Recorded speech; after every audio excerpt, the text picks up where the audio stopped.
рамки на овогодинешното богато културно Карпошово лето, посетителите во трговскиот центар Лептокарија имаат можност да уживаат во прекрасните уметнички дела создадени од голем број академски сликари на територијата на општина Карпош. Илчо Симовски е еден од учесниците во оваа ликовна колонија. Ликовна колонија и изложба воедно. Се сликаше од 12 часот напладне се до скоро 20 часот. Кои беа мотивите кои се насликани на овие прекрасни слики?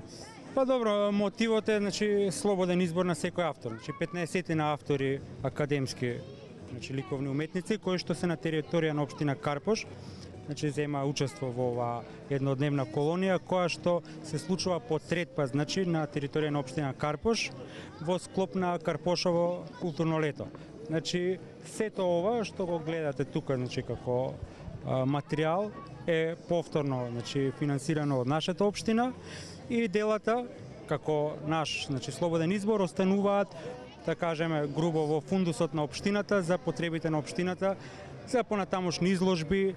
Секако ќе има уште една од сето ова, главна изложба, од како ќе се селектира се и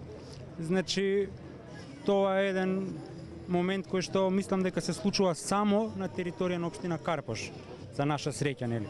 Така, дали може да сметаме и да кажеме дека ова изложба е од продажбен карактер, доколку се разбира посетителите пројават интерес некој од овие прекрасни слики да го краси нивниот дом или можеби деловен простор?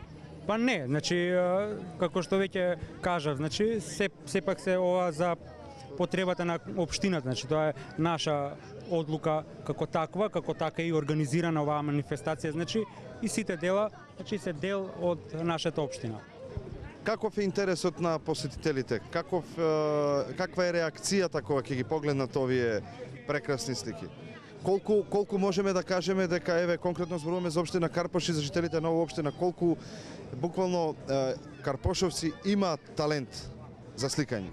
Талент, мислам, е неминовно да се потврди дека на територија на општина Карпош практично се можеби најголемите сликари појавени воопшто низ Скопје, а може и пошироко. Изобилува од талентирани автори со оглед на тоа дека како ваков концепт, се случува можеби втор пат на отворен простор, да се изложуваат сликите. До порано беше пракса, сликите да се соберат и потоа да се направи изложба во Кинотека на Македонија или во фоајето на општина Карпош, но ради интерес на граѓаните и да видат што всушност се случува подетално во наша општина, одлучивме овој концепт да го практикуваме. Истото беше и со интернационалната акварелна колонија. Делата првен беа представени јавно тука, потоа ќе се случи и изложба во фоајето на општина Карпош, што интересот е многу голем и мислам очигледно дека граѓаните се заинтересирани со самото тоа, практично им приредуваме и едно можеби не секојдневно доживување, нели? Сепак е ова еден голем опус на дела кои што се изработени за само еден ден, неполно. И сметам дека како таков ќе продолжи традиционално и понатаму, да се случува